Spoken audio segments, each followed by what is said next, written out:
अस्सलाम वालेकुम बच्चों, कैसे हैं आप लोग? दुरूद शरीफ पढ़ लें।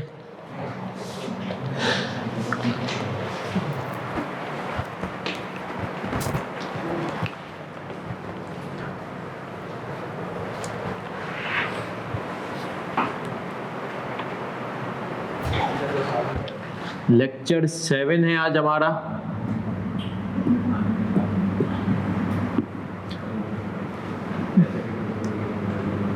IFRS 5 question 12, 13 and 14। उसके साथ पढ़ेंगे कंसेप्ट ऑफ CGU। चले सर, आ जाएं।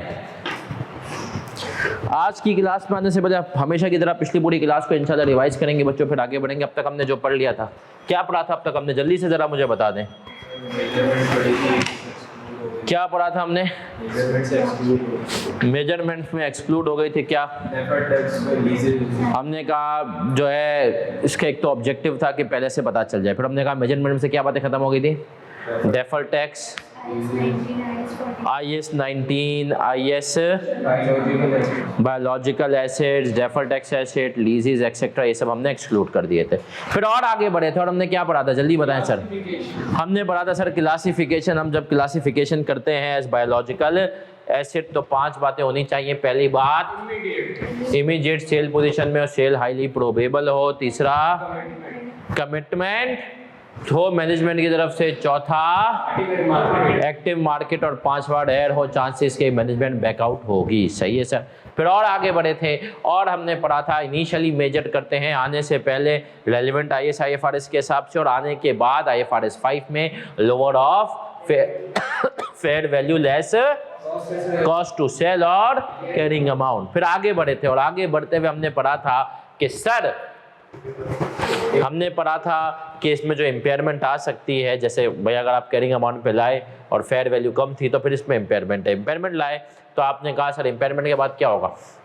हम उसको रिवर्स भी कर सकते हैं। अब स्टैंडर्ड कहता है रिवर्स करोगे IFRS 5 की इम्पेयरमेंट को भी, उससे पहले वाले को भी। रिवर्सल के वक्त तुम्हें रूल याद रखना है कि रिवर्सल करते वक्त कौन सा रूल है? Lower of historical carrying amount और fair value less cost to sell. Fair value less जब आप इम्पेयरमेंट की रिवर्सल कर रहे हो। जब आप जो है रीवैल्यूड एसेट में हो तो उसमें भी वही था कि जो लास्ट रीवैल्यूड अमाउंट थी और आपकी हिस्टोरिकल मतलब वहाँ पर रीवैल्यूड अमाउंट और fair value less cost to sell. अब आगे आते हैं और हमने कहा था सर जब आप IFRS 5 से जा रहे हो IS 16 में या किसी भी स्टैंडर्ड में वापसी, उस टाइम पे लोअर ऑफ वाले रूल में थोड़ी सी चेंजेस थी। वो क्या थी?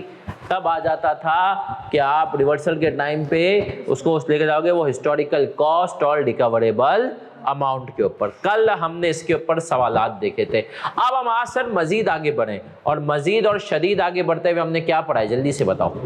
हमने पढ़ा था सर के डिस्पोजल ग्रुप और डिसकंटिन्यूड। डिस्पोजल ग्रुप छोटे से ऐसे, डिसकंटिन्यूड ऑप्शन पूरा सेगमेंट बंद कर रहे हो। अब इन दोनों की चेंजेस देखिए सर, दोनों के अकाउंटिंग ट्रीटमेंट में फर्क नहीं, लेकिन डिसकंटिन्यूड ऑपरेशंस में डिस्क्लोजर्स का अंबार आ जाता है। इसीलिए मैंने कहा था फर्क समझे। छोटा मोटा एक है, एक सेगमेंट आप बंद कर लें पूरा डिसकंटिन्यूड ऑपरेशन, उस सेगमेंट का एक प्रोसेस बंद कर लें डिस्पोजल ग्रुप। फिर मैंने आपको इसमें एक और बात मेरा बच्चा समझाई थी कि डिस्पोजल ग्रुप तो सेम है, एग्रीगेट वैल्यू पे हम देखते हैं। डिसकंटिन्यूड ऑपरेशन में भी अकाउंटिंग सेम है, लेकिन उसके ऊपर डिस्क्लोजर की रिक्वायरमेंट अप्लाई हो जाएंगी डिसकंटिन्यूड ऑपरेशन के अंदर। सही है सर। तो डिसकंटिन्यूड ऑपरेशन को इसीलिए मैंने कहा था जरा कॉन्सेप्चुअली समझना अलग है। अब हम आ जाएंगे और आज हम क्वेश्चन नंबर 12 करेंगे, 13 करेंगे, 14 और इंशाल्लाह आपको कॉन्सेप्ट ऑफ CGU भी देंगे, क्योंकि अब सर ये स्टैंडर्ड इख्तितामी मराहिल की तरफ बहुत तेजी से बढ़ रहा है। तो मेरे बच्चों क्या आप लोग हमारे साथ हैं? तो लिख दें CC ऑनलाइन वाले बच्चों। 11 नहीं कराया था मैंने? डिस्कस कर लिया था ना हमने। तो और क्या चाहते हैं आप लोग, क्या करें इसमें?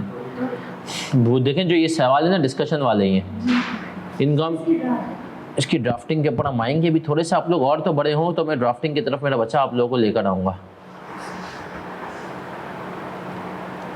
अभी सर हम थोड़े से ड्राफ्टिंग वाली चीज़ें इंशाल्लाह आपको टेंशन ना लें, बहुत सारी चीज़ें हैं जिनके ऊपर आप कर लेंगे। सर खलील के आपको जो मिलेंगे, सर खलील के रिकॉर्डेड लेक्चर होते हैं और उनका वीकली वेबिनार होता है या फोर्टनाइटली वेबिनार होता है, समझे आप लोग? 15 दिन में वेबिनार होता है या वीकली उनका वो होता है। सर वीकली है तो सैटरडे में आपकी भी हो जाएगी सर। देखो मेरा तो अपना एक अलग सीन है, लेकिन सर खलील जो है ना, सर खलील बहुत ज़्यादा बड़े आदमी हैं। जो बंदा PIA का CFO रह चुका हो, जो बंदा ICAP का प्रेसिडेंट रह चुका हो, जिस बंदे ने अभी अपनी हाउसिंग सोसाइटी लॉन्च की हो माशाल्लाह, सही है, जो बंदा अभी जिसने कंपनी को अक्वायर किया, हम सुनते हैं इंसान कंपनी को, मतलब कंपनी को अक्वायर करे, उस बंदे ने माशाल्लाह कंपनी को अक्वायर किया हुआ है। तो आप सोचें कि वो बंदा कुछ तो है। तो फिर वो बंदे के पास वैसे तो आजकल के रोज़ ही होते हैं, लेकिन अगर आप लोग संडे को आएँ और सर खलील साहब बात करें कि सर आप अपनी कर दें सैटरडे को, तो आजकल मेरे ख्याल में शायद मैनेज इसलिए कर सकते हैं क्योंकि वो आजकल क्योंकि जॉब पे नहीं कर रहे ना, कि अपना काम करें, तो ही इज़ हियर। मतलब जब वो CFO थे तब मसला था उनको। तो आ जाएं सर, तो वो आप कर सकते हैं सैटरडे को, लेकिन आप लोग बात करें, मैं उनको ये बात नहीं कह सकता। आए सर आए, हमने क्वेश्चन नंबर 11 क्या था, हम क्वेश्चन नंबर 12 की तरफ आएंगे, मुस्कुराएंगे। बहुत इजी सवाल है, आपकी और मेरी सोचों से ज़्यादा आसान सवाल है ये। आपने इसमें डिसकंटिन्यूड ऑपरेशन और डिस्पोजल ग्रुप को आप सेम ही समझना है। बस ये याद रखना है कि डिसकंटिन्यूड, क्योंकि यह सवाल भी थोड़ा पुराना है तो इसके अंदर हम इसने डिसकंटिन्यूड ऑपरेशन को भी डिस्पोजल ग्रुप का ही नाम दिया, लेकिन आपको एक तरीके से याद रखना है कि बेसिकली अकाउंटिंग सेम है, डिसकंटिन्यूड ऑपरेशन के डिस्क्लोजर ज़्यादा है। जैसे आपको याद होगा, मैं आपको यहाँ से लेकर जाता हूँ, IAS 37 पढ़ते थे तो मैं आपको बताया प्रोविजन और एक्रूअल में फ़र्क है। हालांकि देखा जाए तो दोनों में लायबिलिटी, टाइमिंग और अमाउंट अनसर्टेन है, लेकिन एक्रूअल में लेवल ऑफ अनसर्टेनिटी क्या होता है, कम, प्रोविजन में ज़्यादा। प्रोविजन जिसको बोलते हैं उसका डिस्क्लोजर देना ज़रूरी है, एक्रूअल जिसको हम कहते हैं सर उसका डिस्क्लोजर देना हमें ज़रूरी।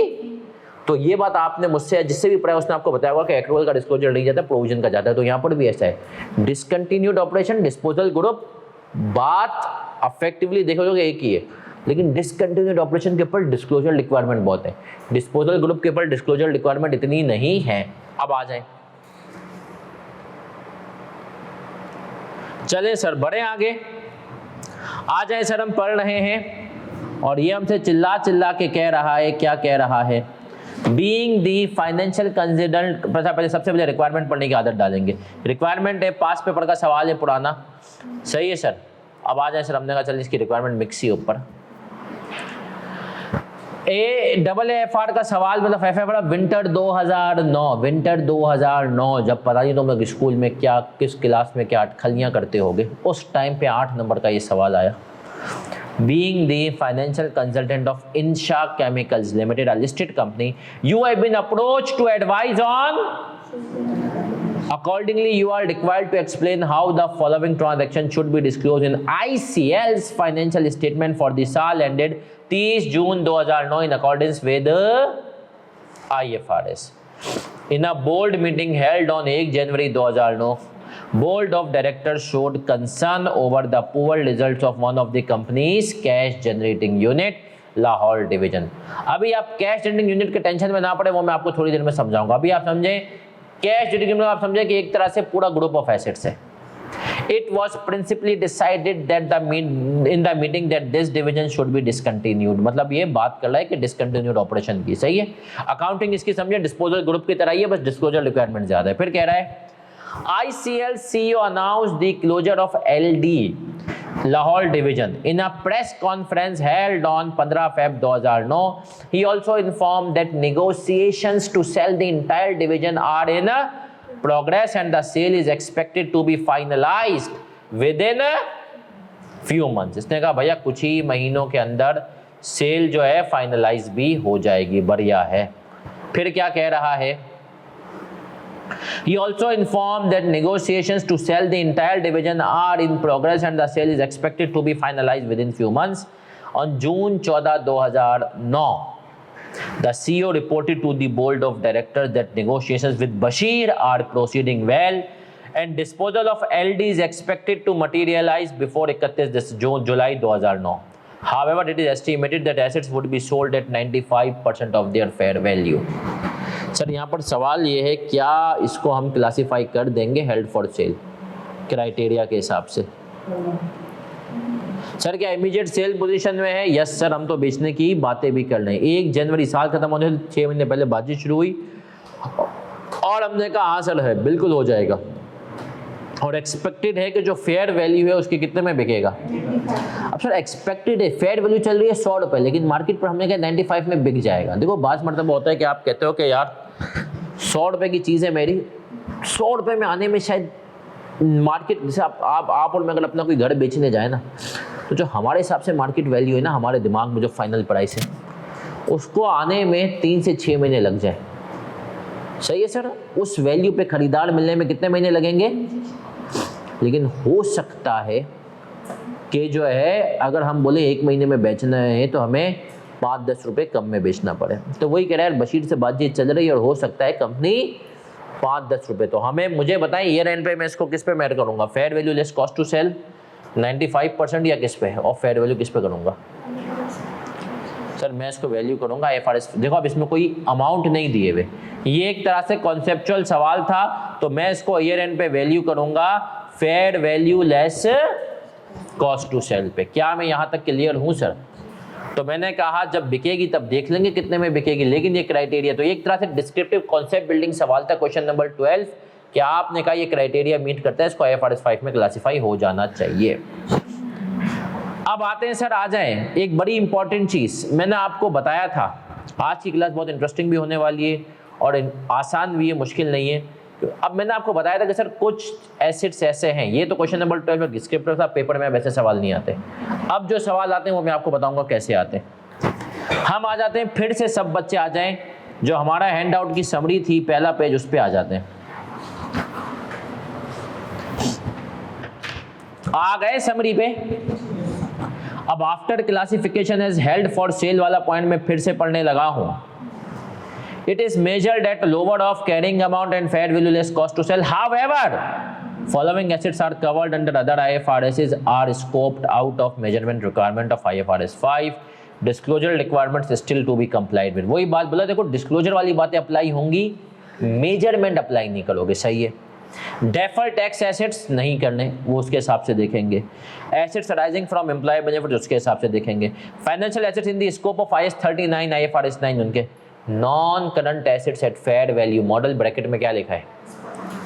IAS 40 fair value. IAS 40 कौन सा था?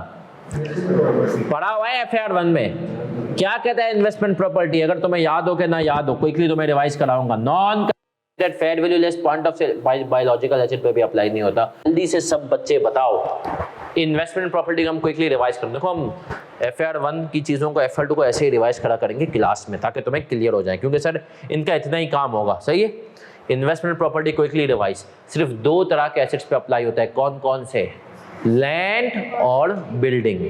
किस पर्पस के लिए ली हुई हो? कैपिटल एप्रिसिएशन, वैल्यू में इजाफा हो तो बेचेंगे, या रेंटल, जब तक नहीं बिकता क्या कमाऊंगा? रेंट, है ना सर।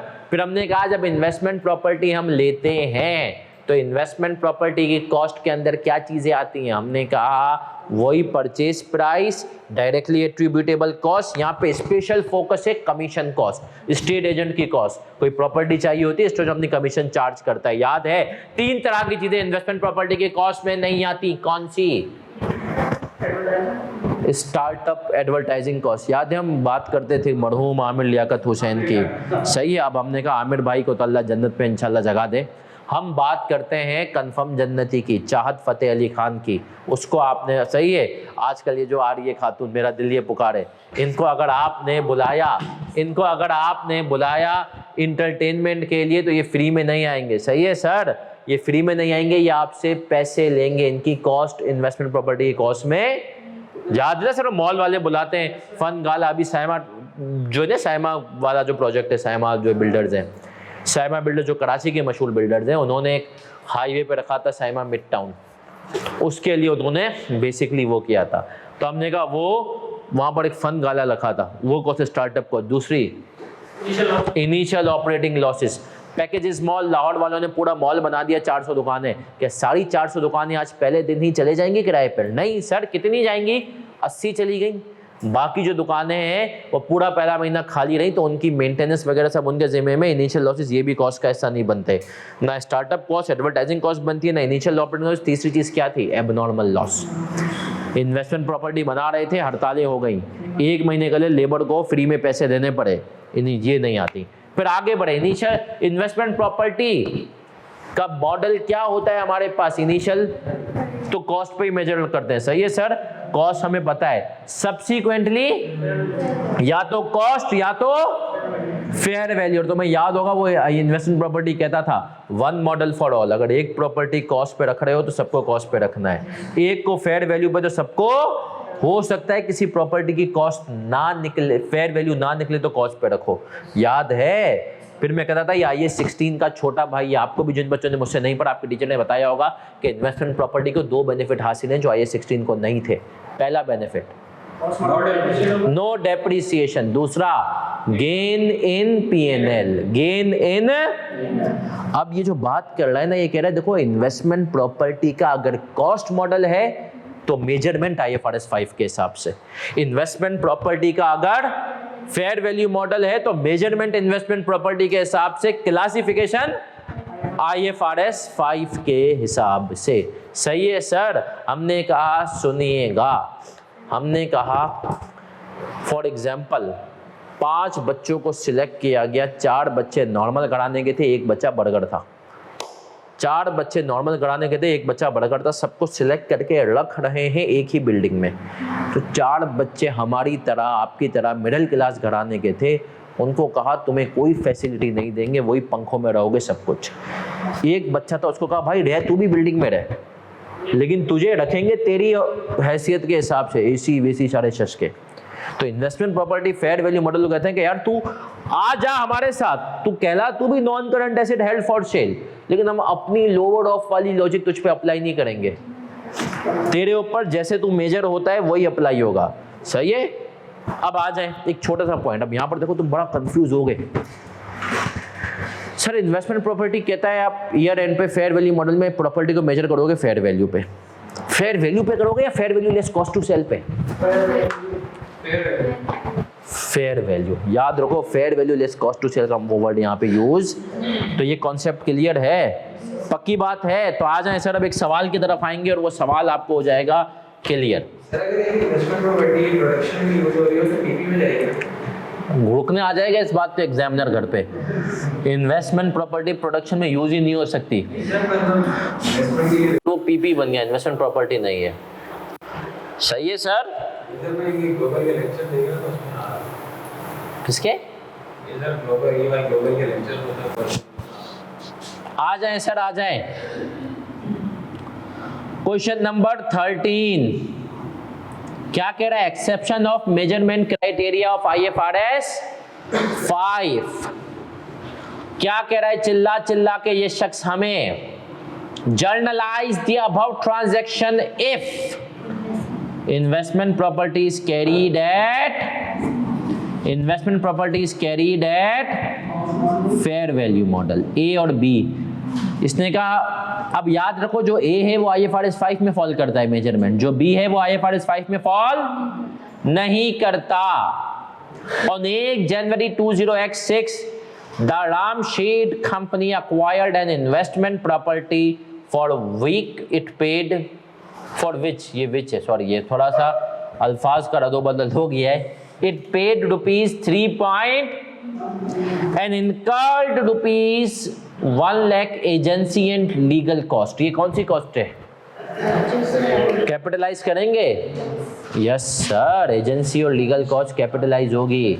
इन्वेस्टमेंट प्रॉपर्टी का standard, the property's useful life was estimated at 20 साल थे, रेजिडुअल वैल्यू कितनी थी? 0। Its fair value at 31 December 2006 was estimated at ₹3.45 million and agency and legal cost to dispose of the property at that date were estimated at 167,500। 1 जनवरी को खरीदा, 31 दिसंबर को fair value भी जी सब कुछ। अब कहता है on 1 July 2007 Warmsheet company decided to dispose of the criteria for being classified as held for sale were met on that date when the property's fair value was rupees 3.5 million. Agency and legal cost to dispose of the property were estimated at 1,60,000. On 1 October 2007 property was sold for a gross price of 3 with agency and legal cost of rupees 165 million. Journalize the above if carried at। अब sir आ जाए सबकी तवज्जो इधर, question number कर रहे हैं हम 13। Sir question number 13, सब बच्चे इधर, प्यारे प्यारे बच्चों, सवाल को एक दफा आपने अच्छे से पढ़ना है और मुझे बताना है। सर प्रॉपर्टी मैंने खरीदी कितनी की थी? 3.1 की प्रॉपर्टी खरीदी और उसके ऊपर 1 लाख रुपए किसके दिए? तो क्या एंट्री बनाऊंगा? इन्वेस्टमेंट प्रॉपर्टी डेबिट ते सूदी दारा कितने से कितना हो गया? एज सिंपल 3.62 मिलियन, 3.2 मिलियन, 3.1 और 1 लाख का हमने खर्चा किया उसके ऊपर। फिर आगे आए सर, अब आगे आते हुए 3.4 क्यों भाई अच्छा नहीं सो रहे हैं? आए सर आए, फिर हमने कहा आगे आए, हमने कहा कौन सा मॉडल यूज कर रहे हैं? Cost model. क्या यूज कर रहे हैं? सबकी तवज्जो इधर, अब हम यूज करने लगे हैं कॉस्ट मॉडल के। देखो ये एंट्री तो चाहे कॉस्ट मॉडल हो चाहे फेयर वैल्यू मॉडल हो, दोनों में सेम आएगी। अब कॉस्ट मॉडल में फेयर वैल्यू को आप ऐसे ही इग्नोर करते हैं जैसे जिंदगी में लोगों ने आपको किया, सही है सर। और फेयर वैल्यू मॉडल में हम इंपॉर्टेंट लगते हैं फेयर वैल्यू को। तो अब आ जाते हैं सर 31 दिसंबर पे आते हैं। 31 दिसंबर ईयर कौन सा था? 2006। ये 1 जनवरी 6 था ना। अब सब बच्चे बोर्ड पे देखेंगे मेरा बच्चा। 31 दिसंबर 6 को क्या एंट्री बनाएंगे? Depreciation expense debit accumulated depreciation. Life कितनी थी? 3.2 डिवाइडेड बाई 20 0.16 मिलियन, 1,60,000 से डेप्रीशिएट हो गई। मानते हो? ये 31 दिसंबर 2000 से, क्योंकि अभी कॉस्ट मॉडल चल रहा है। कॉस्ट मॉडल में हम क्या करते हैं सर? डेप्रीसिएशन लगते हैं, जैसे IAS 16 चलता है वैसे ही ये भी चलता है। फिर आ गया है, कुछ पूछना चाह रहा है बेटा? फेयर वैल्यू मॉडल, ये कौन सा मॉडल है? भूल गए? FAR 1 खत्म, tata bye bye. Cost model में क्या होता है? अभी पूरा हमने रिवाइज किस लिए कराया? कॉस्ट मॉडल में IAS 16, जो IAS 16 बोले वैसा। अब आ जाओ सर 30 जून 2007 जब हम इसको क्लासिफाई कर रहे हैं हेल्ड फॉर सेल, उससे पहले भी तो डेप्रीशिएट होगा। तो मुझे बताएं 6 महीने की डेप्रीसिएशन कितनी आई? Depreciation expense debit accumulated depreciation 0.3.2 ते डिवाइडेड बाई 20 ते 6/12 कितना हुआ? आसान है क्या? अब हमने कहा कि सर यहां तक आप पहुंच गए, मानते हो? अब आप इसको क्लासिफाई कर रहे हो हेल्ड फॉर सेल होने से पहले, क्लासिफाई होने से पहले देखो कि कहीं इंपेयर तो नहीं हो रहा। इंपेयरमेंट के लिए जरूरी है मेरे पास इस दिन की वैल्यू इन यूज गिवन हो। गिवन है? नहीं सर। तो मुझे बताएं इस दिन कितने से ट्रांसफर होगा non current asset held for cell? 2.96 non current asset held for cell accumulated depreciation debit investment property. Sir ये टोटल कॉस्ट से 3.2 एक्यूमुलेटेड डेप्रिसिएशन 0.24 कैसे आया? 0.16 से 0.08 मान गए? जान गए? Non current asset held for cell 2.96 मानते हो?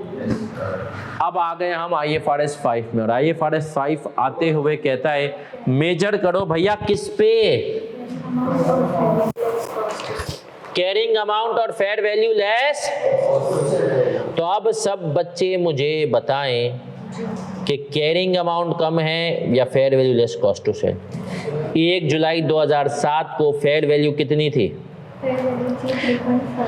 और एजेंसी कॉस्ट थी 0.16 मिलियन। तो हमने कहा कैरिंग अमाउंट कम थी, तो हमने कहा ये किस पे मेजर होगा? क्योंकि IFRS 5 कहता है हमें चिल्ला चिल्ला के कि भाई मेरे पास आने के बाद मेजर करोगे लोअर ऑफ कैरिंग अमाउंट जो कि थी 2 और फेयर वैल्यू लेस तो 3.5 माइनस 0.16 3. तो हमने कहा ये लोअर थी, इसी पे रखेंगे। फिर 1 अक्टूबर को क्या दुर्घटना हुई? बेच दिया, और कितने पे बेचा ये बताओ? 3.7। तो सूदी दारे में कितने पैसे आए? ये कह रहे हैं हमसे चिल्ला चिल्ला के कि भैया तुमने बेच दिया 3.7 में, और एजेंसी और लीगल कॉस्ट कितने की लगी? तो नेट पैसे सूदी दारे में क्या कहूंगा कितने आए? 3.7 माइनस 0.165 535। तुम्हारे पास non current asset held for sale कितने का था? तो बाकी क्या हो गया? गेन ऑन डिस्पोजल 0.575 मानते हो? हाँ जी।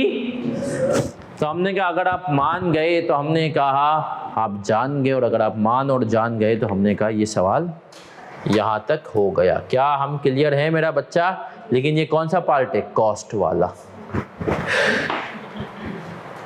1 मिनट रुक जाए, एक साथ में कॉपी करने का टाइम दूंगा, रुकें जरा। कॉस्ट वाला पार्ट तो आपको क्लियर हो गया। अब आते हैं रीवैल्यूएशन या फेयर वैल्यू। अब हमने कहा फेयर वैल्यू मॉडल में याद रखना कि ये चिल्ला चिल्ला के कहता है कि देखो तुम्हारे साथ आ तो रहा हूं बट मैं तुम में से नहीं हूं, मेरे अपने उसूल हैं, और उसूल मतलब मैं मेजरमेंट करूंगा इन्वेस्टमेंट प्रॉपर्टी के हिसाब से ही मेरी मेजरमेंट होगी। सही है सर? तो सब बच्चे अब इधर देख लें। अब ये जरा समझने वाली चीजें हैं प्यारा प्यारा बच्चा। पहली एंट्री तो वही रही। अब ये डेप्रिशिएट होगा फेयर वैल्यू मॉडल में? नहीं। लेकिन 31 दिसंबर को क्या रीवैल्यू हो जाएगा? Yes sir. 31 दिसंबर को हमने इसको अपने पास रिकॉर्ड किया हुआ था, पहली एंट्री सेम है 3.2 की। अब बताओ कितने पे चल रहा है? 3.45। और कॉस्ट टू सेल कितनी थी? कुछ करेंगे उसका कॉस्ट टू सेल का? नहीं सर, क्योंकि इन्वेस्टमेंट प्रॉपर्टी कहती है फेयर वैल्यू पे मेजर करो, मुझे fair value less cost to sell पे नहीं। तो प्यारा बच्चा मुझे बताओ कितने पे होगा? इन्वेस्टमेंट प्रॉपर्टी डेबिट 31 दिसंबर 2006 पे फेयर वैल्यू गेन P&L में रिकॉर्ड होगा 3.45 थे माइनस 3.2 0. मान गए? अब सब बच्चे इधर देखेंगे, कॉपी नहीं प्यारा प्यारा बच्चा, इधर इधर इधर इधर बोर्ड पे। फिर मैं मजीद आगे बढ़ूंगा और हमने कहा हम आ गए 30 जून। अब क्लासिफाई कर रहे हैं, उससे पहले भी इसको फेयर वैल्यू पे मेजर करा हमने। 30 जून 2000 उस दिन हमने कहा फेयर वैल्यू कितनी थी? 3.5। सब बच्चे देख ले। Investment property debit fair value gain, हमारे पास इन्वेस्टमेंट प्रॉपर्टी कितने पे आ गई थी? तो 3.5 माइनस 3 कितना आ गया? ऐसा ही है। अब हम इसको क्लासिफाई कर देंगे क्या? अब हमने कहा non current asset held for investment property. कितने से सर? अब जब non current asset held for cell में आया तो non current asset held for cell ने कहा अभी मजा आएगा ब्रू। उसने कहा नहीं ऐसा नहीं है, तो देख मैं तेरे में आ तो गया हूँ लेकिन मुझ पे ये वाला रूल अप्लाई नहीं होगा। मैं 3.5 पे आया हूँ और मैं इसी पे रहूंगा। इवन अगर साल के एंड आ गया और मेरी वैल्यू बढ़ गई तो मेरी वैल्यू भी हो जाऊंगा। समझ रहे हो? मुझ पे ये वाली कहानी अप्लाई। देखो सिर्फ मैंने तेरा नाम लिया है, मैंने कहा ना 4-5 बर्गर लोग गए, 4 बच्चे फुल देसी माहौल वाले हमारे जैसे, वो बगैर एसी के सबके उसके रह रहे। एक बच्चा बर्गर था, उसने कहा देखो तुम्हारे बिल्डिंग में रह तो रहा हूँ लेकिन हम में और तुम में एक कोई मुमासलत नहीं है, हम अलग हैं, हम अपने हिसाब से रहेंगे, तुम्हें जो खाना पीना है खाओ, मैं KFC मैकडोनल्ड्स मंगवाऊंगा। तो ये वो बच्चा है, इसने कहा देखो नाम के लिए मैं हो गया हूँ non current asset held for cell, भाई मेरे ऊपर उसूल मेरे ही अप्लाई होंगे, मैं ये नहीं होऊंगा। तो इसका मतलब ये है ये 3.5 पर ही अब आप इसको डिस्पोज कर लें। कितने पे डिस्पोज किया था आपने? 3.535 पे जब आपने इसको डिस्पोज किया तब आपने कहा कब डिस्पोज करें? 1 अक्टूबर को। 1 अक्टूबर को तो बैंक में कितने पैसे आए नेट? 3.535। आपने कहा non current asset held for sale कितने पे था? तो आपने कहा गेन आ रहा है लॉस आ रहा है? कितने से? लॉस आ रहा है, गेन आ रहा है भाई, गेन, लेकिन 0.035। समझ रहे हैं सर? यहां पर गेन कितना आया? 0.5। तो इसके ऊपर तो अप्लाई हुआ ये वाली कंडीशन लोअर ऑफ वाली, सही है सर? इसने कहा मेरे ऊपर अप्लाई, मैं अपने हिसाब से। तो ये बात याद रखना कि IFRS 5 में आने के बाद भी सिर्फ जो ना क्लासिफिकेशन तो होगी, मेजरमेंट अप्लाई नहीं होगी। तो मेजरमेंट अप्लाई नहीं हुई, स्कोप आउट। तो चले मेरा बच्चा करें कॉपी। कर लिया कॉपी? अब अगर आप लोगों ने प्यारा प्यारा बच्चा ये कर लिया है कॉपी, तो अब इसी से जो है अगला जो सवाल है साकिब, क्वेश्चन नंबर 14 ये करें बस, इसमें एक चीज सही कर लें। एंड में दिया हुआ in the expected cost to sell was ₹2.5 million, जिसमें 1 0 ज्यादा लग गया, इसको 2.5 लाख कर लें। कितना कर लेंगे? 2.5 लाख। और जल्दी से ये कर लें, फिर हम आएंगे CGU के ऊपर। What is CGU? हो गया सवाल सबका? ऑनलाइन वाले बच्चों सबका सवाल हो गया? आ जाएं सर, आ जाएं अगर सबका सवाल हो गया। चलें सर। Saqib limited carries its investment properties at its fair value on 25 June 2004। Saqib limited classified an investment property as held for sale in accordance with IFRS 5. At that date, the fair value was ₹3 million and expected cost to sell was ₹2 lakh. On 31 December 2004, the fair value of the property was ₹2.8 million and the expected cost to sell was ₹2 lakh. फिर कह रहा है the sale of property was delayed due to events beyond the control of Saqib and the company remains committed to, जिसका मतलब है कि company classify नहीं कर रही, which is highly probable in 6। On 31 December 5 the fair value of the property was decrease to 3.5 million and the expected cost to sell was ₹2,250,000. Under IFRS 5, what are the amount that should be shown in the statement of financial position and comprehensive income for 31 December 4 and 5 in respect of above property? अब सब बच्चे बड़े गौर से सुने, इसमें हमसे क्या मांग रहा है ये शख्स? एक्सट्रैक्ट्स। तो क्या आपने एक्सट्रैक्ट्स बनाए? नहीं सर, बना लिए? आए सर आए, एक्सट्रैक्ट्स पे आते हैं। एक्सट्रैक्ट्स में क्या चीज आएगी? Non current assets held for cell और हमारे पास आ जाएगा। लेकिन सर फेयर वैल्यू मॉडल है तो आपको पता है ना, अगर फेयर वैल्यू मॉडल है तो हमने कहा ये बेशक क्लासिफाइड हो जाए FRS 5 में, चलेगी इसकी, है ना। आ जाए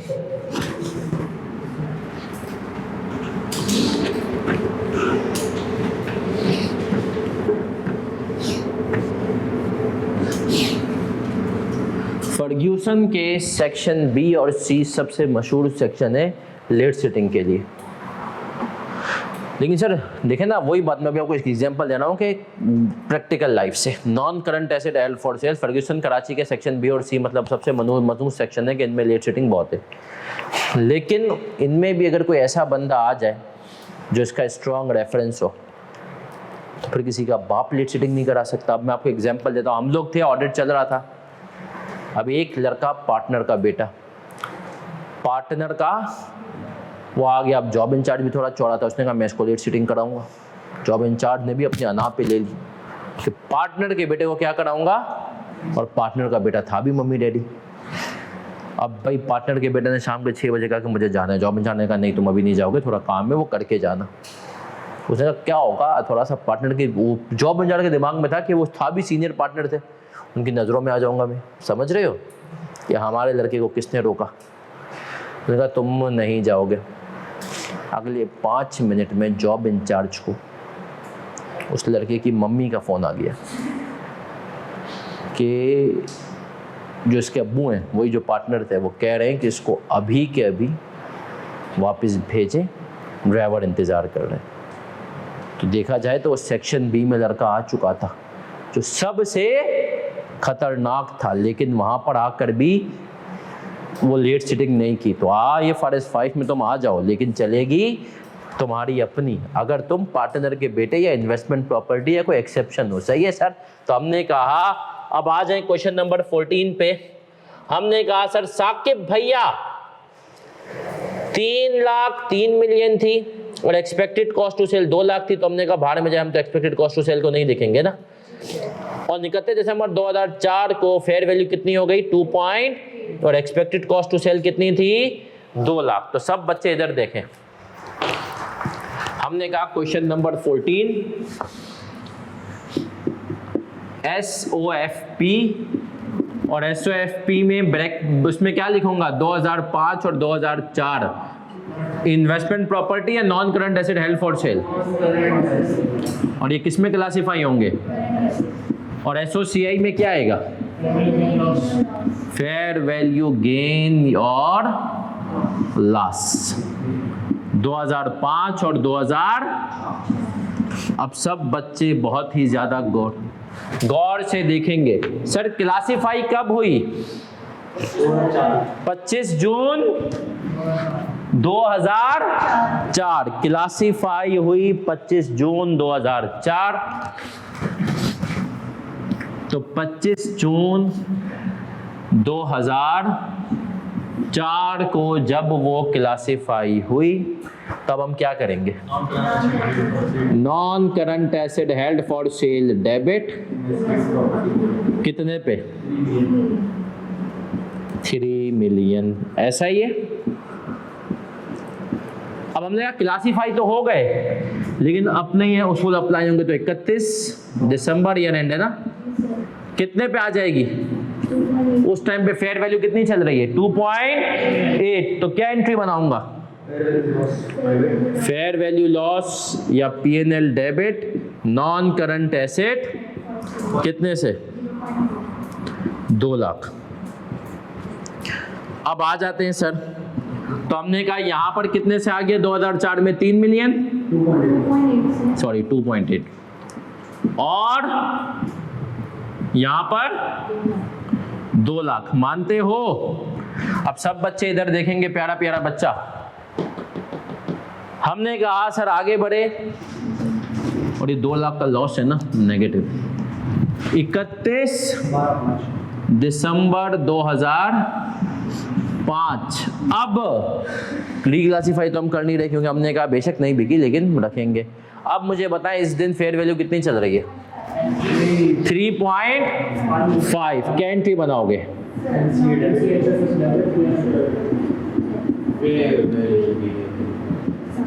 सात लाख।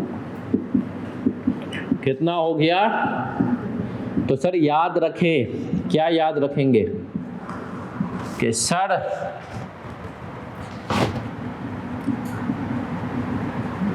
जरदारी बेशक जेल चले जाए, उसके लिए आम कैदी वाला सुलूक वो अपने हिसाब से ज़िंदगी जीता है जेल में भी। शाहरुख जतोई भले कुछ भी हो जाए, वो जेल में भी अपने हिसाब। तो ये सारे एग्जाम्पल है तुम्हें याद आए कि IFRS 5 में आने के बाद भी भाई आ तो गए हैं लेकिन चलेंगे अपने हिसाब से। ठीक है बच्चा, बढ़ जाएं आगे अगर ये आपने बिल्कुल सही किया है तो, क्योंकि अब मैं आपको एक कॉन्सेप्ट देने वाला हूँ और वो कॉन्सेप्ट बहुत इंपॉर्टेंट है, बड़े ही गौर से। क्योंकि सर देखिए, अच्छा मैं आपको यहाँ पर एक और बात समझा दूँ सर, हम टॉपिक इंशाल्लाह ख़त्म करते जाएंगे, आगे बढ़ते जाएंगे। तो आपको बस एक बात का ख्याल रखना है क्या, कि सर टॉपिक ख़त्म होते होते आपने एक तो ख़त्म नहीं हो जाना, सही है।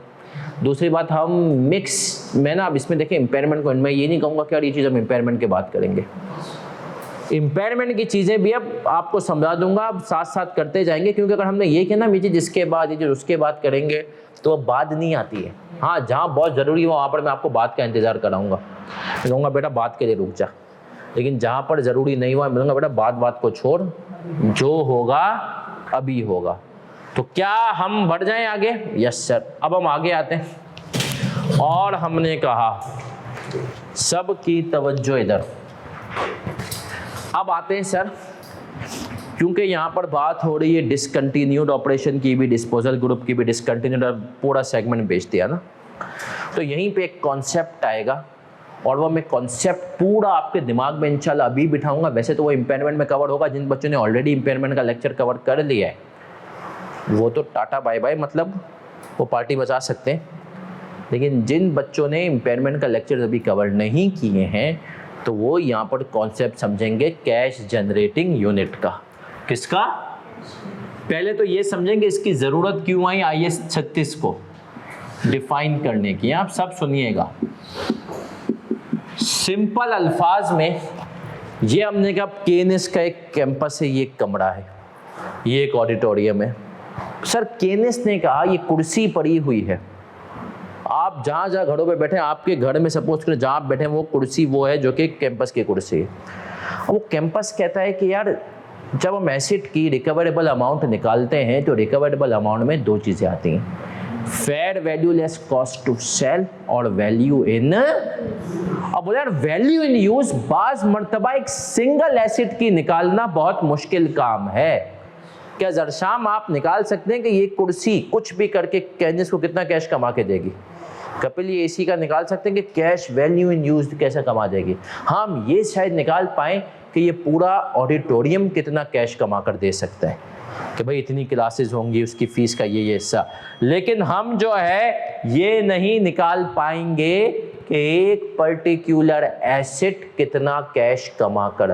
तो ये एक प्रैक्टिकल मजबूरी थी कंपनीज के साथ। कंपनीज ने कहा यार तुम कहते हो कि हम इम्पेयरमेंट टेस्टिंग करें, अब इम्पेयरमेंट टेस्टिंग अगर हर एसेट की करने लगे तो हर एसेट की फेयर वैल्यू तो निकल जाएगी, वैल्यू इन यूज अकेले, क्योंकि बाज मर्तबा बहुत सारे एसेट मिलके कैश जनरेट कर रहे होते हैं। तो भाई सिंगल एसेट की इम्पेयरमेंट निकालना बहुत मुश्किल है, स्पेशली एक कंपनी के एनवायरनमेंट में।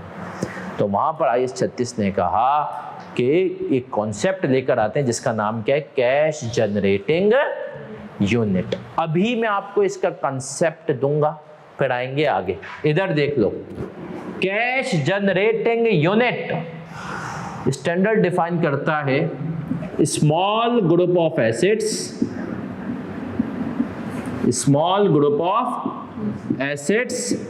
केपेबल ऑफ जनरेटिंग कौन से flows? Cash flows independent of other units of entity. फिर मैं इसको कनेक्ट भी करूंगा IFRS 5 के साथ। इसने कहा ये cash generating unit small group of assets, इसको स्मॉल नहीं थोड़ी स्मॉलेस्ट कह दें, सबसे छोटा ग्रुप ऑफ एसेट्स है, केपेबल है जनरेट करने के क्या, कैश फ्लोज, जो कि हमने कहा बाकियों से अलग है, मानते हो? Yes sir. अब सुन लेना इधर, सबकी तवज्जो इधर। ये आपको यूं समझ में नहीं आएगा, इसका सिंपल अल्फाज में मैंने अपना मतलब निकाला है, पूरी कंपनी को बंद कर दो, इसको जिंदा रखो, ये कैश कमा के देगा। पूरी कंपनी को बंद कर दो, इसको जिंदा रखो, ये कैश कमा कर देगा। KNS में सबने कहा सब टीचर्स को निकाल दो, मुनीर शफी को रखो, कैश कमा कर देगा। तो मुनीर शफी KNS के लिए क्या है, कैश जनरेटिंग यूनिट। समझ रहे हैं सर? हमने कहा आई और कंपनी के एग्जाम्पल यूनिलीवर, मैं आपको कहा ना यूनिलीवर क्योंकि मैंने जॉब की है, तो यूनिलीवर रटी हुई है मुझे कंपनी बिजनेस वाइज। तो सर यूनिलीवर में सबसे पहले होम केयर, उन्होंने कहा जो तुम्हारे घर की केयर के लिए चीज़ें इस्तेमाल होती हैं, जैसे कि सर्फ एक्सेल। आज भी यूनिलीवर दावा करता है कि हर 10 में से 5 घरों में सर्फ एक्सेल यूज होता है, 3 घरों में एरियल और 2 घरों में बोनस और सनलाइट। सही, बाकी को तो बोलते हैं कि है ही नहीं कुछ। फिर पर्सनल केयर, ये यूनिलीवर का सबसे बड़ा सेगमेंट है। वो चीज़ें जो कि आपके जिस्म पे अप्लाई होती हैं, जैसे साबुन, जैसे शैम्पू, जैसे क्रीमें। सही है सर? ये सारी चीज़ें किस में आ जाती हैं, पर्सनल केयर। तीसरा सेगमेंट है फूड्स, तो चौथा है रिफ्रेशमेंट्स। क्या है? अब सब सुनना, मैं पुराने सेटअप के ऊपर, फिर नए सेटअप में यूनिलीवर ने भी टी को अलग कर दिया है, उसका अलग से एक्टारा के नाम से कंपनी बना दी है यूनिलीवर का हिस्सा, बट अलग कर देते हैं। होम केयर, कौन सा केयर? सर्फ एक्सेल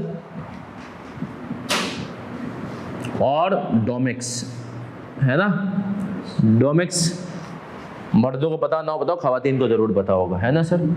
पता है क्या होता है डोमिक्स? बर्तन नहीं धोते, टॉयलेट धोते। हाँ, बर्तन धोने। पर्सनल केयर, पर्सनल केयर क्या होता है सर? बस लक्स फौरन याद है तुम्हें, lux, life boy, head and shoulder, बेटा उसका है। इसका क्लियर फॉर PNG का है, कॉम्पिटिटर। क्लियर हो गया यार, पेंटीन, सनसिल्क, और जल्दी बताओ सनसिल्क के साथ और क्या है?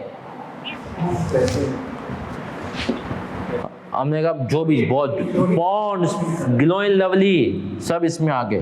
फूड्स के अंदर इनके 2 बड़े ब्रांड हैं, लफान। सही है सर? अच्छा, रिफ्रेशमेंट्स के अंदर इटसेल्फ 2 चीजें आती है। पहली चीज आइसक्रीम, ते दूसरी चीज टी। पहले अब इन्होंने यूनिलीवर ने टी को एक अलग कंपनी बना दिया, उसके कुछ टैक्स बेनिफिट होते हैं, कुछ उल्टे सीधे बेनिफिट होते हैं, वो तुम्हें बड़े होकर समझ में आएंगे। सही है? टी को अलग कंपनी बना दिया, चाय हो गई अलग। सही है? लेकिन हम पुराने, हमने कहा ये सारे यूनिलीवर के सेगमेंट हैं।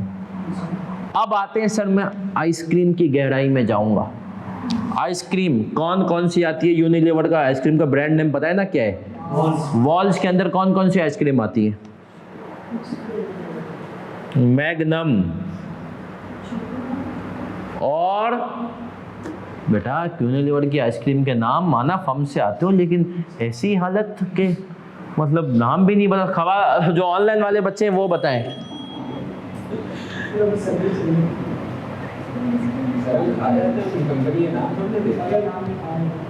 बताएं भाई।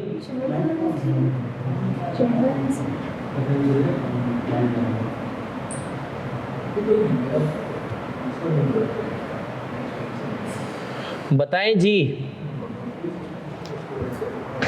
मैग्नम के अलावा यार ऑनलाइन वाले बच्चों तुम भी कुछ पार्टिसिपेट कर लो बच्चा। सर एक से ही काम चला रहा है। तुम लोगों ने आखिरी दफ़ा आइसक्रीम कब खाई थी भाई? मेरा अंदर शायद अनवर आ रहा है, बोलो घड़ी को। मतलब भाई हाँ ठीक है सर, कॉर्निटो मतलब यार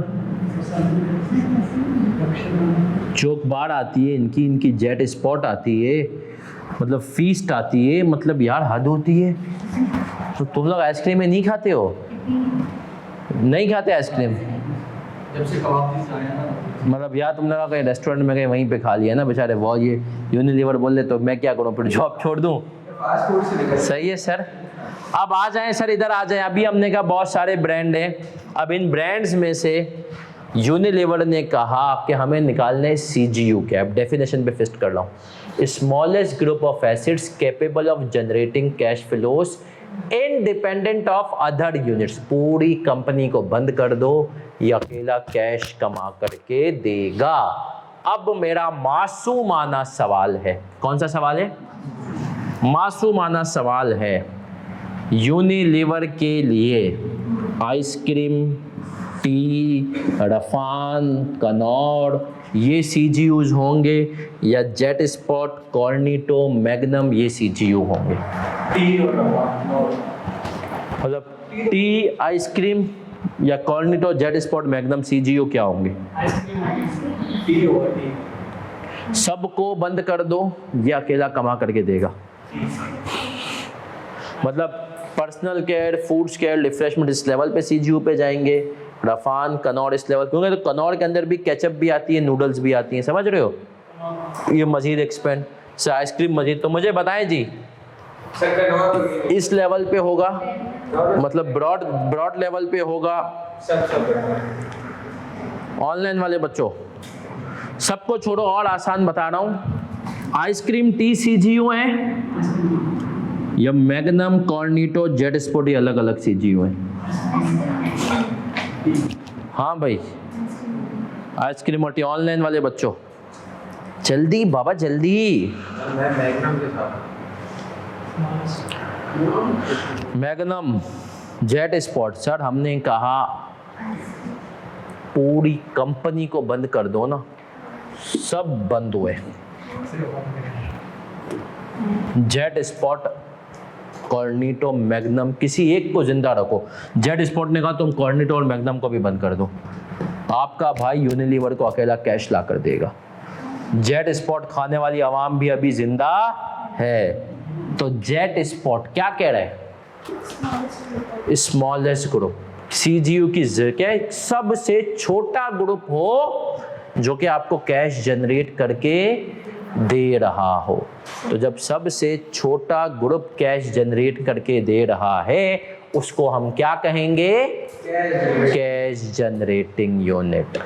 तो यूनिलीवर जब इम्पेयरमेंट टेस्टिंग करता है ना, तो टी के ऊपर नहीं करता, आइसक्रीम के ऊपर नहीं करता, जेट स्पॉट, मैग्नम के ऊपर करता है।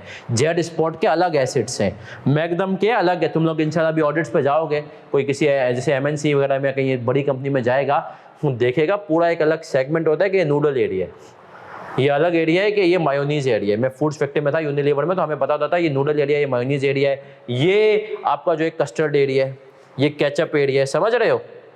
तो हमें ये एरियाज हर जगह बटे हुए होते हैं, वो एरिया के अपने एसिड्स हैं। इसी तरीके से आइसक्रीम फैक्ट्री में ये जेट स्पॉट एरिया है, ये कॉर्निटो एरिया है, ये मैग्नम एरिया है, समझ रहे हो? ये फीस्ट एरिया है। तो हर उसकी अलग मशीनें हैं भाई। तो बोलते हैं सबको बंद कर दो, फीस्ट अकेला कहता है मैं कमा कर दूंगा। सही है सर? तो हमने कहा CGU का कॉन्सेप्ट समझ में आया। CGU वजूद में क्यों आए? क्योंकि बाज मरतबा एक एसिड की वैल्यू न्यूज निकालना मुश्किल है, तो बोला सही क्लब कर दो, लेकिन क्लबिंग किस लेवल पे करें? स्मॉलेस्ट लेवल पे। स्मॉलेस्ट लेवल क्या बना? Jet spot. क्या मैं क्लियर हूँ? पक्की बात है? ऑनलाइन वाले बच्चों क्लियर है तो लिख दें CC। इसकी सेल ज़्यादा नहीं, वो ऑपरेटिंग सेगमेंट में आप कंफ्यूज हो। ऑपरेटिंग सेगमेंट कहता है रेवेन्यू, अच्छा। इन चीज़ों में यहाँ पर ही कहता है सबको बंद कर दो, ये बोले मैं अकेला कैश कमा करके दूंगा। फर्म के ऊपर आते हैं, मुझे बताएं, एक अच्छी फर्म में टैक्स डिपार्टमेंट होता है, एडवाइजरी होता है, और हमने कहा अश्योरेंस होता है। फिर हमने कहा अश्योरेंस डिपार्टमेंट में भी जाएं तो हमने कहा एक्सटर्नल और इंटरनल ये अलग अलग आपके पास होते हैं। तो फर्म के लेवल पे आपकी सीजीयू क्या होगा? एक्सटर्नल। क्या होगा? External audit. अब एक मासूमाना सवाल है, एक्सटर्नल ऑडिट भी है। अब जैसे बात करते हैं फर्ग्यूसन, क्योंकि मैंने आर्टिकल्स वहाँ से किए, बाकी हर फर्म में ऐसा होता है section A B C D. तो section A, section B, section C, section D, क्या होगा सीजीयू? कोई भी एक सेक्शन, हर सेक्शन अलग अलग सीजीयू है। सेक्शन ए एक अलग सीजीयू है, सेक्शन बी अलग है, सेक्शन सी। पूरी फर्म को बंद कर दो, सेक्शन ए को जिंदा रखो, कमा करके देगा। समझ रहे हो? सीजीयू की पहचान की, पूरी कंपनी को कर दो बंद, ये कहेगा कि मैं अकेला कमा कर दूंगा। समझे कॉन्सेप्ट सीजीयू का? तो आए सर, अब सीजीयू का समझे। मेरा एक मासूमाना सवाल है, यूनिलीवर अगर कहे कि हम जेट स्पॉट को बेच रहे हैं, गरीबों वाली आइसक्रीम नहीं बनाएंगे अब से, हम बेच दो, तो क्या जेट स्पॉट डिसकंटिन्यूड ऑपरेशन बन जाएगा? डिसकंटिन्यूड। पूरा सेगमेंट उठा के बेच दिया मैंने भाई। देखो डिस्पोजल ग्रुप तो होता है एक पार्ट ऑफ प्रोसेस। हमने कहा जेट स्पॉट को जो ठंडा करने का निजाम है ना, खाली वो हम आउटसोर्स कर रहे हैं। मतलब एक तो भाई आइसक्रीम तो मेल्टन फॉर्म में होती है ना, लिक्विड फॉर्म में, उसको जो आइसक्रीम फॉर्म में लाना है, वो वाली जो सिस्टम सेटअप है उसको अगर हम आउटसोर्स करते हैं तो वो होता है डिस्पोजल ग्रुप। डिस्पोजल ग्रुप में डिस्क्लोजर नहीं चाहिए, बस इतना याद करना, डिस्कंटिन्यूड। पूरा जेट स्पॉट बेच रहे हैं तो ये क्या हो जाएगा? अब अगर कंपनी कहे कि हम अपना एक पूरा सीजीयू बेच रहे हैं तो वो क्या हो जाएगा? Discontinued operation. याद रखना, CGU is always discontinued operation. सही है? अब सुनना क्या एक सब्सिडरी सीजीयू हो सकती है हमारी? क्या एक सब्सिडरी हमारी सीजीयू हो सकती है मेरा बच्चा? Yes sir. आपको पता है यूनिलीवर की एक सब्सिडरी है, उसका एक नाम है फतेह अली केमिकल्स। सर आपके और मेरे घर में, मतलब मेरे घर में तो पता नहीं कौन सा सर्फ आता है, मुझे पता भी नहीं है, सही है, लेकिन जो आपके घर में, किस किस के घर में सर्फ एक्सेल आता है? आता है, सब आते हैं, सब ट्राई करते हैं। अच्छा सर अगर जो आपके घर में सर्फ एक्सेल आता है, यूनिलीवर का एक और कॉन्सेप्ट याद रखें, इसको हम कहते हैं वाइट लेबलिंग। क्या कहते हैं? White labelling. वाइट लेबलिंग होता है, यूनिलीवर के पास जाएंगे ना, वो कहते हैं वी आर मार्केटिंग कंपनी। हम कौन सी कंपनी है? बोलते हैं हमें बनाने का शौक नहीं, हमें बेचने का शौक है, हमें बेचने आता है। सही है सर? यूनिलीवर कहता है हम बेचने के माहिर हैं, हम बनाने के माहिर। यूनिलीवर का तरीकाकार वारदात के, किसी भी मुल्क में जाते हैं, वहाँ पर देखते हैं कि हमारा ये प्रोडक्ट दुनिया भर में हिट है, क्या इस मुल्क में फिट है? हाँ फिट है, लेकिन हम अभी इसके ऊपर अपना कैपिटल एक्सपेंडिचर नहीं लगा रहे, खरीदारी नहीं कर रहे। ढूंढते हैं पूरे मुल्क में कौन है जो ये बना सकता है हमारे लिए, उसको पैसे देंगे, अच्छे पैसे देंगे, बनाएंगे, लेकिन एक शर्त रखेंगे, तुझे बेचना है under white label. What do we mean by white label? बनाएगा तू, ठप्पा हमारा होगा, खबरदार जो तेरा यूनिलीवर। मैं आपको एग्जांपल देता हूँ कौन कौन से प्रोडक्ट वाइट लेबल में इस वक्त बना रहा है। उनके जो दो मशहूर प्रोडक्ट, अब तो एक खैर चला गया, इनके पास एक और मतलब बेच दिया, Surf Excel. Fateh Ali chemical जैसे पाकिस्तान में आए तो Surf Excel was worldwide hit. इन्होंने कहा पाकिस्तान में भी चलेगा, लेकिन हम फिर भी, इन्होंने बड़ी कंपनी थी, इन्होंने कहा हम तो भैया अपना पैसा नहीं लगाएंगे, तो किसका लगाएंगे? और बोला हम पार्टी ढूंढते हैं। उसको बोला तुम्हें सर्फ बनाने आते हैं? बोला हम तो बना रहे हैं, बेच रहे हैं लोकल जिस नाम से। बोला आज से अपना नाम का सर्फ बंद करो। बोला क्यों बंद करो? बोला हम तुझे इतना काम देंगे ना कि तेरी सोच है। बोला चल बंद नहीं कर, थोड़ा सा कर दे, सर्फ हमें बना कर दे, उसके ऊपर हमारा फॉर्मूला ले, इस फॉर्मूले से बना, और हमें ठप्पा जो है ना हमारा लगाने दे, वाइट लेबलिंग। तो उस फतेह अली केमिकल से सर्फ खरीदते रहे। 1954 में शायद यूनिलीवर पाकिस्तान आई थी, 1973 तक फतेह अली केमिकल से सर्फ खरीदती रहे। फिर उनको लगा कि यार ये फतेह अली केमिकल जितना बड़ा ना हो जाए, हमारा बच्चा जो कि हमारे सामने परवरिश करा, कल कला को इतना बड़ा ना हो जाए कि हमें आंखें दिखाए, और हमें आंखें दिखाए और अपना ब्रांड लॉन्च कर दे और मार्केट में फैला दे। तो उसको यूनिलीवर ने खरीद लिया उस टाइम पे। ये एक रूल होता है कि लग रहा हो ना कि इसमें पोटेंशियल, इसको आज क्या कर लो, खरीद लो।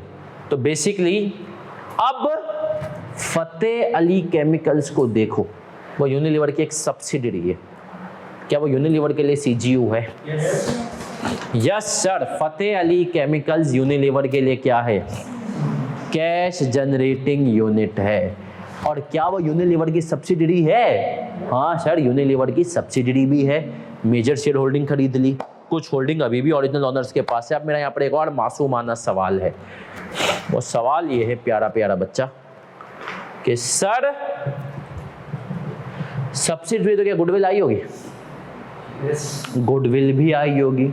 इसका मतलब है सीजीयू के अंदर हो सकता है कि गुडविल भी हो, सीजीयू के अंदर हो सकता है गुडविल भी हो। क्या मैं यहां तक आपको समझा पाया हूं अपनी बात? सीजीयू क्या होता है? Smallest group. सीजीयू सब्सिडरी भी हो सकता है, और अगर सब्सिडरी है तो सीजीयू के अंदर गुडविल भी हो। क्या मैं यहां तक क्लियर हूं सर? पक्की बात है? तो मैं आज की क्लास को यहीं तक रखूंगा। क्यों सर? क्योंकि इससे ज़्यादा आज की क्लास में आप लोग अभी मैं अगर इसकी इम्पेयरमेंट पे आऊँगा ना सीजीयू की, तो कुछ लाशें गिर सकती हैं। तो इसीलिए मैं आज की क्लास में मजीद लाशें, मतलब अब कल की क्लास में मैं बताऊंगा सीजीयू की इम्पेयरमेंट और फिर इनका सवाल मिक्स के करके कैसे आता है। क्योंकि IFRS 5 में आप पूरे डिसकंटिन्यूड ऑपरेशन को लेकर आ रहे हो, आ गए भैया। फिर इसमें एक सीजीयू के साथ गुडविल भी थी, फिर क्या करोगे? समझ रहे हो? अब हमने चौथे गियर पे आ गए। अब हमने अपना गियर चौथे की तरफ, क्योंकि भैया 7वीं क्लास है FFR की तुम्हारी इंशाल्लाह। तो आप बड़े गौर से सुने सर, सीजीयू को दिमाग में रखना है smallest group of acid. Unilever के लिए जेड स्पॉट कॉर्निटो मैग्नम लेवल पे सीजीयू है। पक्की बात है? अब आए सर, सब बड़े गौर से एक और बात सुने। आज की जो मैं नॉर्मल बातें करता हूँ आपको, तो आज जैसे मैंने कहा ना 10 मिनट अदर दिन क्लास बात करेंगे, तो एक बात याद रखें। मुझसे एक बंदे ने सवाल पूछा जो कि मैं आपसे पूछूंगा, डिफरेंस बताएं सेल्स एंड मार्केटिंग में। क्या होता है डिफरेंस सेल्स हम और मार्केटिंग में? आप क्योंकि देखो यूनिलीवर में बहुत सारे, मेरा इंटरव्यू हुआ था, फिर कभी बताऊंगा, 50 मिनट के इंटरव्यू में सिर्फ मार्केटिंग की बातें हुई हैं मुझसे। तो कहा गया कि डिफरेंस बताएं सेल्स एंड मार्केटिंग में। सेल में सर हम अपना एसेट होता है इंक्लूडिंग मार्केटिंग के साथ, और मार्केटिंग में सर हम उसको प्रमोट कर रहे हैं। जरूरत पैदा पे sales, difference sales and marketing. Online वाले बच्चों, marketing is more of advertising and publicity. देखो अब तुम्हें पता हो कहीं ना कहीं तुम बेटा मार्केटिंग के बंदे से जो है ना मीटिंग करोगे, तुम उसको बेच तो पाओ। अब सुनना, marketing is product based. Product में जान है तो उसकी मार्केटिंग होती है। Sales is person based. सही है सर? अगर प्रोडक्ट दमदार होगा तो सेल्स की एफर्ट्स बहुत कम होंगी, लोग खुद खरीदेंगे। यूनिलीवर का प्रोडक्ट सर्फ एक्सेल बहुत दमदार है, लोग खुद खरीदते हैं। डोमिक्स दमदार नहीं है इतना, उसके लिए मार्केटिंग वाले, सेल्स वाले बंदे को देखो। सेल्स हमेशा पर्सन बेस्ड होती है। अब ना सेल्समैन वो होता है जो रेगिस्तान के अंदर रेत को बेच दे, जो गंजे को कंगी बेच दे। ये किसकी क्वालिटीज हैं? अगले को जरूरत नहीं है, तूने उसको चिपका दिया। सही है? ये सेल्समैन।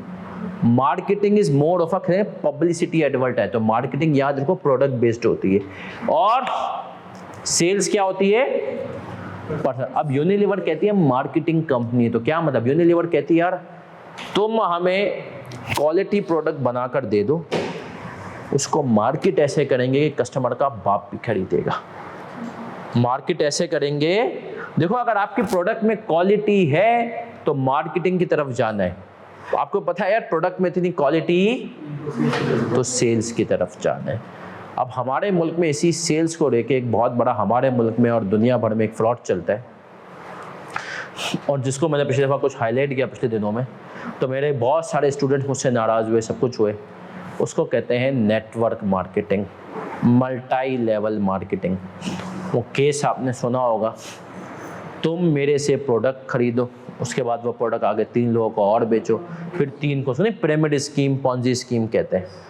सर ये जो चीज़ है ये सिर्फ बेवकूफ़ बनाने की स्कीम है।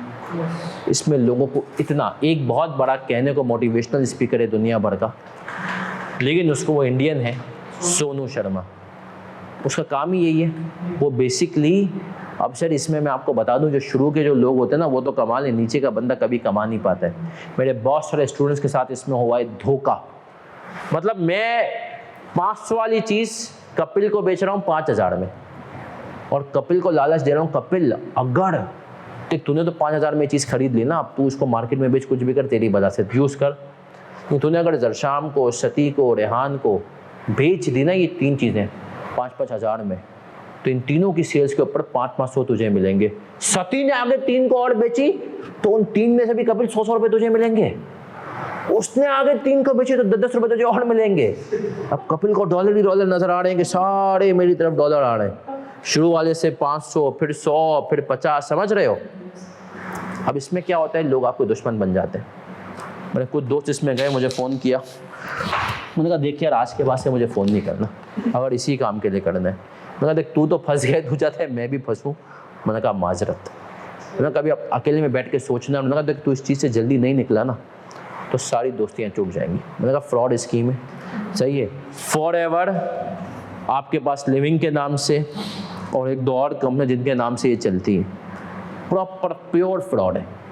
आम आदमी को जल्दी, अच्छा इनकी फिर मैं कभी बात करूँगा, इनके बड़े टैक्टिक्स होते हैं, बड़ी गाड़ियाँ दिखाना, बड़े बड़े इवेंट्स करना, उसमें सूट बूट पहन के जाना, ये शो करना कि मेरे पास तो टूर करना। अरे भाई उधार के पैसे तू मलेशिया जा रहा है, सिर्फ ये दुनिया को शो करने के तूने इससे इतना, वो अगर जब तक तू दुनिया को नहीं बताएगा कि तू अमीर है तो लोग, अबे भाई लोग तेरे पे कैसे भरोसा करेंगे।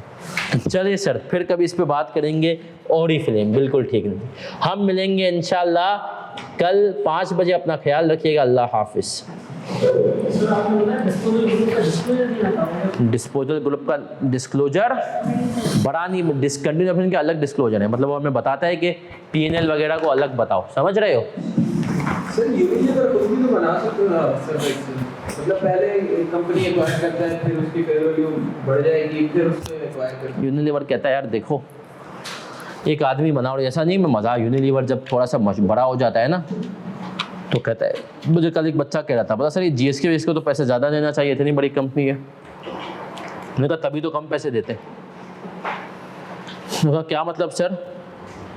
मैंने कहा कि भाई यूनिलीवर के बारे में आप याद रखें कि यूनिलीवर जो है ना कम पैसे आपको देता है इसीलिए कि उसको पता है कि यार हो ना हो कस्टमर को आना तो मेरे पास ही है, समझ रहे हो ना हो कस्टमर को आना तो बंदा और एम्प्लॉय को भी। अब आपकी CV पे अगर यूनिलीवर का नाम हो जाएगा ना मेरा बच्चा, तो आपका नाम बहुत बड़ा हो जाएगा। तो इसीलिए यूनिलीवर कम पैसे देता है, GSK कम पैसे देता है एज कम्पेयर टू मार्केट, क्योंकि वो बोलता है यार बंदे को मैं अपना नाम दे रहा हूँ और मेरा नाम इतना बड़ा है ना कि मेरा नाम लेते ही इसका काम हो जाएगा। और वाकई में बहुत बड़ा नाम है। मैंने कंपनी जॉब छोड़ दी, सब कुछ छोड़ दिया, लेकिन आज तक आप तो खैर थोड़ा टाइम हो गया, वरना मुझे जो ना लोग लिंक्डइन से कुछ ट्रेस करके कहते थे सर ये जॉब है आप करना चाहते हैं, ये करना चाहते हैं, क्यों। यूनिलीवर लोग प्रोफाइल पे जब यूनिलीवर आ जाता है ना, PNG आ जाता है। मेरा कज़न था, उसने IBA से किया था BBA माशाल्लाह, उसको यूफोन में 3 लाख की जॉब मिली थी, फिलिप मॉरिस में 2 लाख की मिली। उसने मुझसे मशवरा किया, मैंने कहा फिलिप मॉरिस, मैंने कहा पैसे की इतनी ज़रूरत तो नहीं, बोलता है नहीं। उसके बाद बस माशाल्लाह अच्छा कमा रहे। तो मैंने कहा बेटा फिलिप, बोला क्यों। मैंने कहा देख फिलिप मॉरिस में 1 साल काम कर लेगा ना तो तू शायद जो है ना अगला जंप लेगा 4-4.5 लाख का, क्योंकि मल्टी नेशनल फिर तेरे साथ IBA का नाम है माशाल्लाह, तो IBA का भी तू गोल्ड मेडलिस्ट है। तो मैंने कहा मतलब, मैंने कहा लेकिन अगर तू यूफोन में रहा ना, तूने पहले तेरे पास जॉब का तजुर्बा है, फिर यूफोन का तो तेरे पास FMCG का चांस कम हो जाएगा। तो फिर मैंने उसको कहा कि भाई, और मैंने कहा देख मल्टी नेशनल में काम करने का देखो नुकसान है, पैसे कम में सब कुछ है, शायद MBA वालों का उसको तो खैर वो MBA लेकिन मैंने कहा यार मल्टी नेशनल का फ़ायदा है कि एक दफ़ा नाम लग जाए ना CV पे तो आपकी औकात बहुत लोग करना। जब ये यूनिलीवर में जा सकता है फिर तो इसमें दम है ना यूनिलीवर को, तो बस ये नाम होता है। तो सिर्फ यूनिलीवर का नाम ही काफ़ी है। आपने सुना होगा ना, अक्सर कहते हैं नाम ही काफ़ी है।